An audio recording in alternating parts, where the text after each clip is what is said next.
بعد از انتقال رونالدو به النصر، هواداران الهلال کمپینی رو برگزار کردن و توی این کمپین از مدیران تیمشون خواستن هر طور که شده مسی رو به الهلال بیارن. شاید این کمپین اون زمان مضحک به نظر می رسید، ولی با نزدیک شدن به آخرای فصل و تموم شدن قرارداد مسی با پاریس سن ژرمن، همچنین نشست‌های مختلفی که مدیران الهلال با ایجنت مسی داشته، این شایعه داره به واقعیت نزدیک میشه. توی این ویدیو قراره به بررسی جوانب مختلف این انتقال بپردازیم.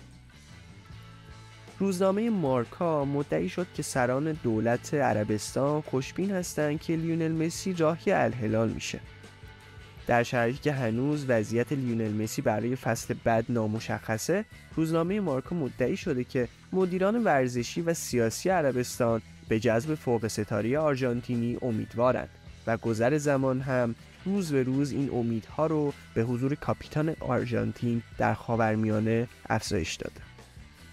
در گزارش مارکا اومده تقویم رو به جلو پیش میره و خوشبینی هم افزایش پیدا میکنه. عربستانی‌ها متقاعد شدن که لیونل مسی قراره که در چند روز آینده و به محض پایان فصل در فرانسه بازیکن الهلال بشه. این پیشنهاد از هفته‌های اول ژانویه روی میز بوده و با توجه به پاسخ مثبت بازیکن آرژانتینی، امیدواری رهبران سیاسی و ورزشی این کشور عربی افزایش یافته. اونا هیچ تردیدی درباره حضور مسی در الهلال ندارن، همونطور که در مورد کریستیانو رونالدو و حضورش در النصر هیچ شکی نداشتن. دولت عربستان میخواست دوئل مسی رونالدو رو تکرار کنه و طبق اخباری که از ریاض منتشر شده این آرزو بسیار نزدیک به واقعیت به نظر میرسه. پیشنهادی که مسی دریافت میکنه بالاتر از پیشنهادیه که توسط فوق ستاره پرتغالی امضا شده و کمی بیشتر از 300 میلیون یوروه. حضور تعداد بیشتری از بازیکن‌های مرتبط با فوتبال اسپانیا در تیم‌های بزرگ عربی یکی از بزرگترین رقابت‌های نقل و انتقالات تابستونی رو به خودش اختصاص داده.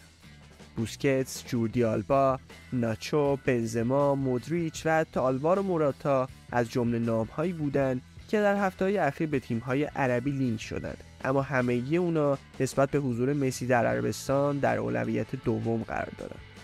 خوشبینی اعراب در تضاد با انتظار و وقفه‌ای که اطرافیان مسی میخوان در مورد آینده اون انجام بدن. چیزی شبیه به اونچه که با کریستیانو رونالدو و تا چند روز قبل از آخرین سفر اون به ریاض رخ داد.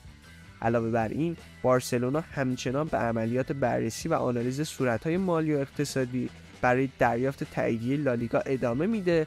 زمان در حرکت و این به نفع بارسا نیست. پیشنهاد اقتصادی این تیم عربی به اونچه که بارسلونا میتونه ارائه بده ربطی نداره. عامل احساسی برای بازگشت به لباس بلوگرانا سنگینی میکنه، اما اصرار دولت عربستان میتونه مسی رو متقاعد کنه که راهی تیم سعودی بشه. نظر شما در مورد این انتقال چیه؟